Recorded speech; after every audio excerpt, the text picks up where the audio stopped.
ubugingo bwanjye ndagushima Yesu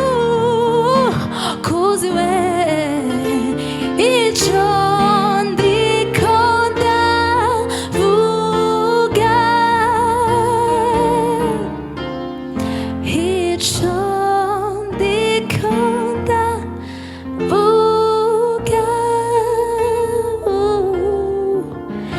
icyo ndiko ndavuga